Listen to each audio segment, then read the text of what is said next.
Welcome to the Power Chamber Podcast. The only PCP that doesn't know how to feel. Yeah. I'm confused. It was a weird episode. So we just got finished watching episode 6. Yeah. Power Rangers. Attack of the Lost Galaxy Rangers. Attack of the Galactic Ninja. It was bizarre. This had like 4 different Power Rangers plots all on top of each other. It was weird. Like we had so much going on in this episode. And we do season stuff, we do character stuff, we do Calvin and Haley stuff, which is the most important thing the season has going for it so far. Oh, I mean, yeah. What else are they gonna do? I can't do. Focus on I don't know, anything Levi and Brody. Yeah, well, I mean, they missed their boat on that one. Yeah, They're just brothers. They're just brothers. I do like a lot of the character consistencies in this episode, though. There's a lot of stuff that they actually put thought into.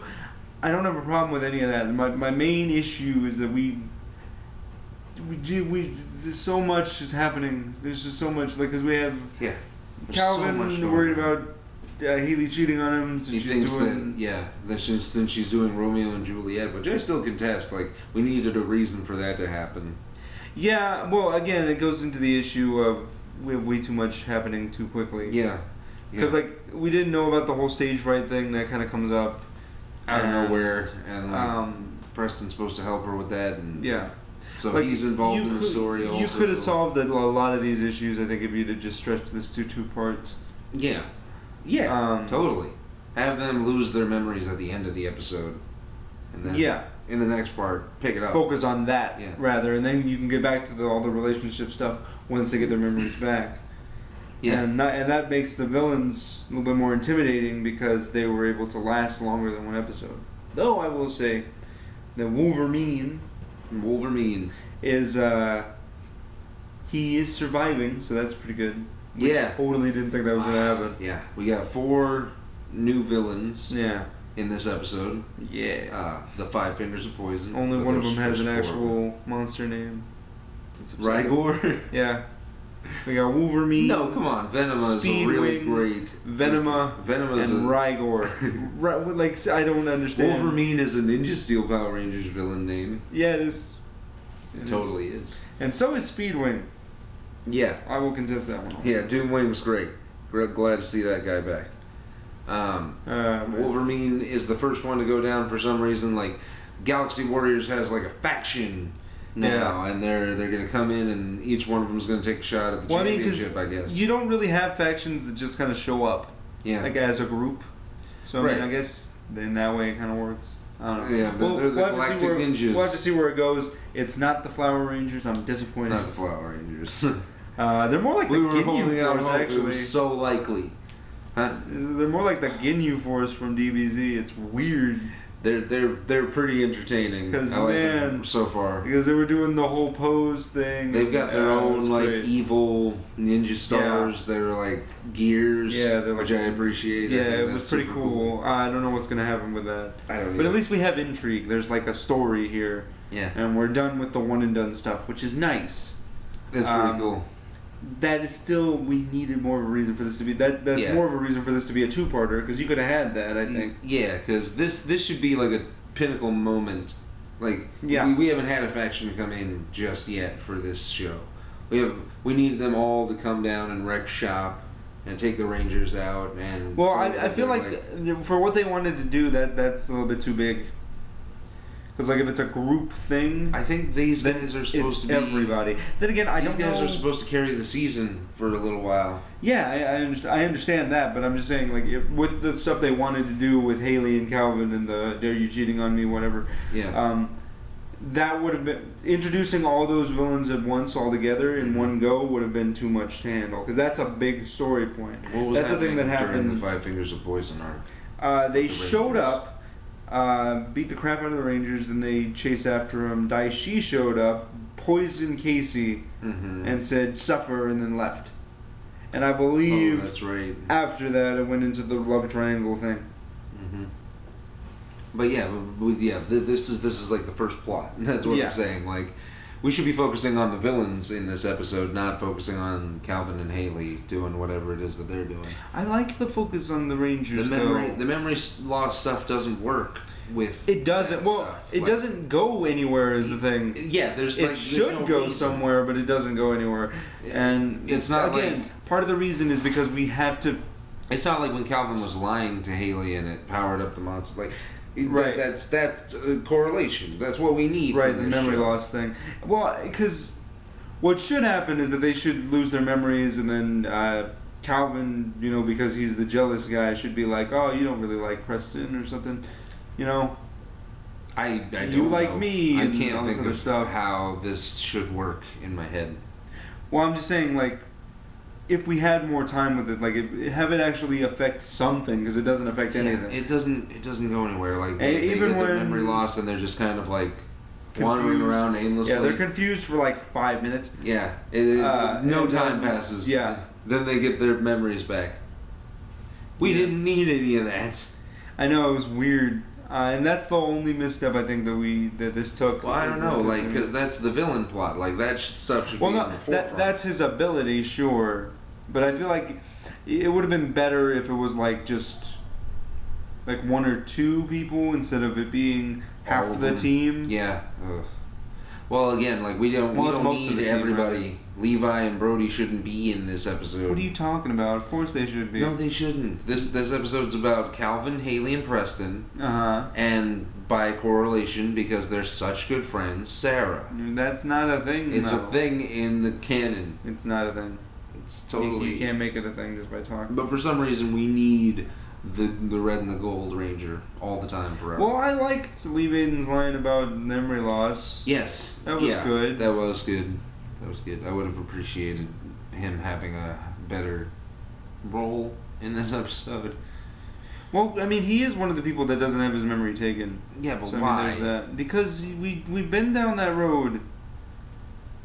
Right, but we don't need that guy to not be without his memories. You know what I'm saying? Well, I mean, what do you mean? We don't need him to have all of his memories. We need we do. One, either Preston or Haley to have their memories. One of them.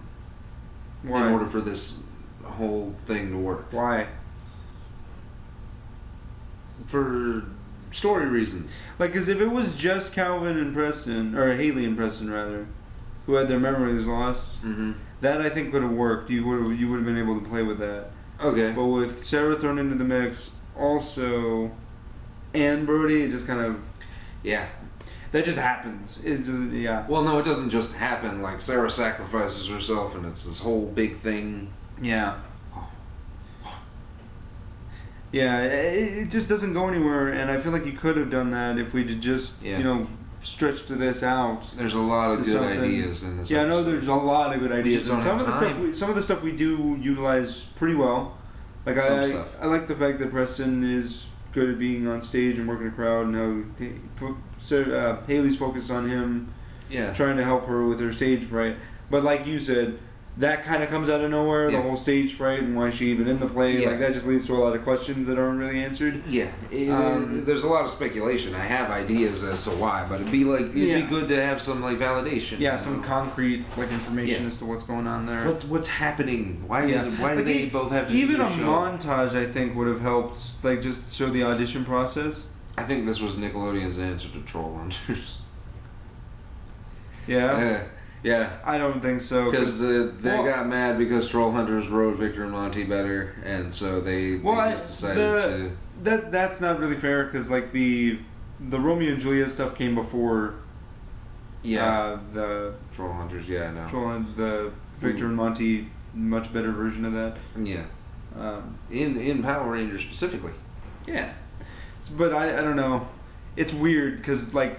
Yeah, we have good ideas in this episode. We have good actors. Good, and like I said, like the quality of this episode is way up there for some reason. Yeah, I know. This is a good episode. Well, I think they wanted to bring up the production because this is an actual story-focused thing. Yeah, and they didn't want it to be. The story stuff is just so frayed at the end. Like, yeah. Well, Yeah. By the time the resolution rolls around, Calvin's like, "I'm sorry, I got jealous." I'm like, "Why is he sorry?" Like, because he got she jealous. Didn't tell him? Because she wants to surprise him. That was the whole point. That was the point. Yeah. I thought it was to overcome the stage fright or whatever. Garbage. No, the whole point of her wanting Preston's help with that is to overcome the stage fright.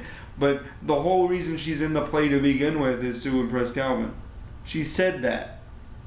Wait, putting words in her mouth.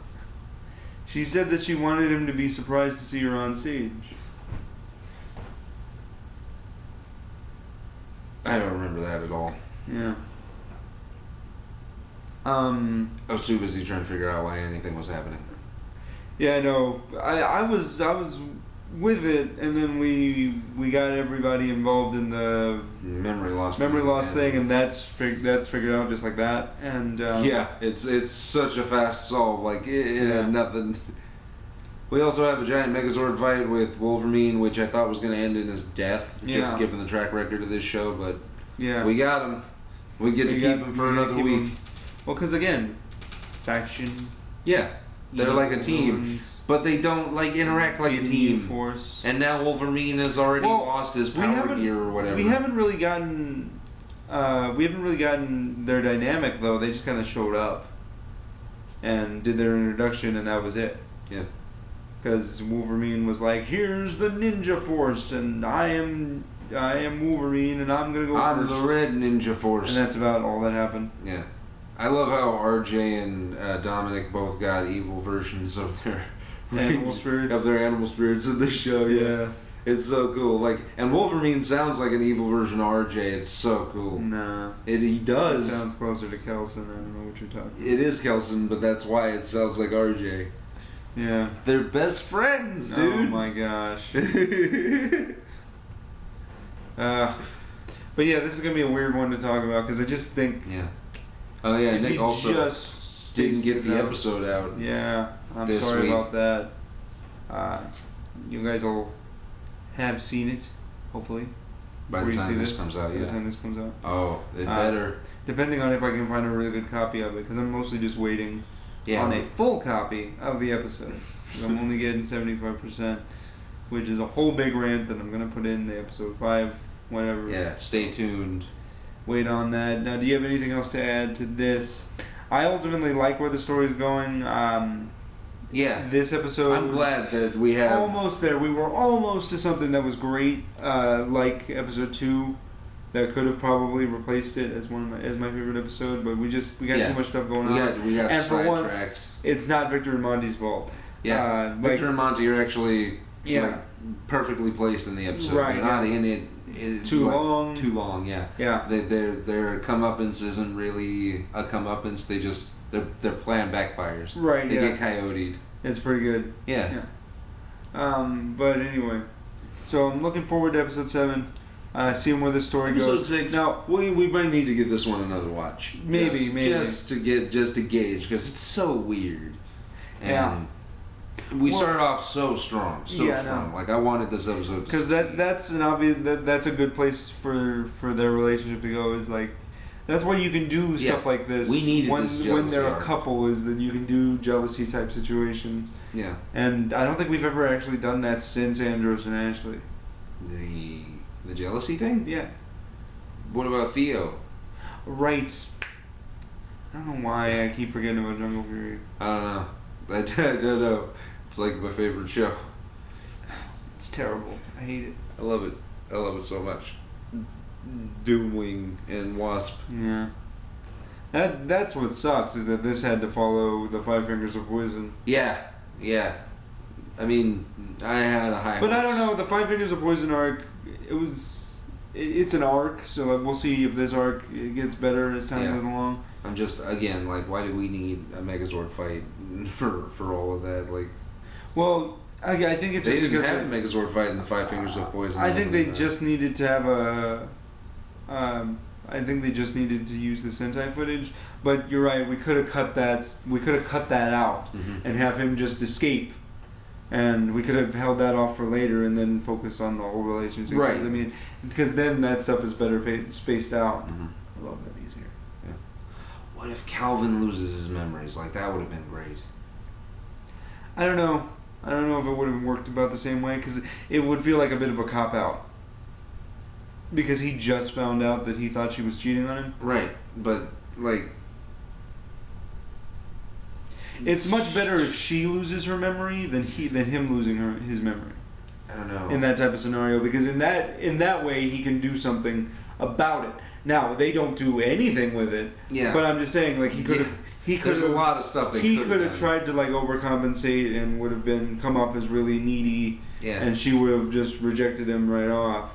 Maybe. Yeah. Maybe. But they've been together for 2 years. Like they each know their quirks. Right. He knows when she's lying, etc. Does he? I don't know. She knows when he's going to be late. Yeah, she does know. And he knows that she's super competitive. Right. And yeah. They have a relationship and a dynamic. Yeah. They're like the most developed character in this show. Yes. It's weird. I don't know what the deal is with Sarah. It's weird. Because she just She's says like second things. in command. I don't understand what's happening, because, like, I don't even know what it was. Like, he was talking to them about, like, oh, man, I don't know what's happening with Haley. Oh, yeah. Her and Preston are doing something weird. Oh, no. Hold on. It was the fact that he was really quiet, and then they were like, you're not eating, dude. And then she's like, is everything okay with you and Haley? Oh. I just, like, there's certain things like that. She'll just say things. I didn't hear that. There's not a logical progression. You always eat, and I was like... Yeah, there's not a logical progression to that destination of, oh, you must have relationship troubles. I don't understand. And she always wants to stick her nose in the middle of her Calvin and Haley. I don't know why. Maybe she just likes sabotaging relationships. She also knows that they're the most interesting part of the show. I think she just likes sabotaging relationships, personally. Oh my god. It's just a hobby. It's a hobby of hers. Yeah. But anyway, we'll see where this goes. I mean, I didn't hate this one. It was alright. Not yet. It just, we needed... We're going to try it one more time. Pacing, guys. You got to get on that pacing. Yeah. Spread out your stories. Take the time to tell your stories. Yeah. Breathe. We don't need just take 5 minutes worth of fight scene. No, I wanted to bring this question up to you because, like, we're getting close to the hiatus. Now, do you think that something's going to happen to facilitate the mid-season break? Something's already happened. Or do you think that they're just going to cut it off and then bring it back up in episode 9? Sledge will be back for the mid-season finale of Power Rangers. That Super would Ninja be Steel, amazing. to battle all 4 of the Galactic Ninja. It would totally have to be like a Uncle Grandpa not in canon type of situation, because we just started story stuff. Granted, he could just come back in episode 8 and just be really angry about the Ninja Steel and take that gear thing from Madamodius. Yeah. Oh, see... That could be fun. Now that could work. If we had... Okay, so we got 2 more episodes? Yeah. Okay, so the next episode we get Rygor. Yeah. And then the next episode we get both Doomwing and the Wasp. And Speedwing. We'll get them both down at the end of the episode. Sledge comes back and takes all of the Power Gears. Yeah. Yeah. Oh, dude, that would be pretty cool. And then we open episode 9 with a big Power Rangers team up. That would help ratings, I think. I agree with you. 25th anniversary. Yeah. Well, I've already been done with the con by the time that rolls around. That's true. Yeah. Ooh, Power Morphicon. So join us next time. We have no Jungle Fury Rangers going. Yet. There could be people. Any one of those dudes. Tyler and Shelby are both going, and I'm so happy. Yeah. So anyway, we'll get you back on episode 7, Power Rangers Super Ninja Steel. I'm Ice Chip Andy. And I'm Nick, aka Iron Man 1993. May the power chamber protect you.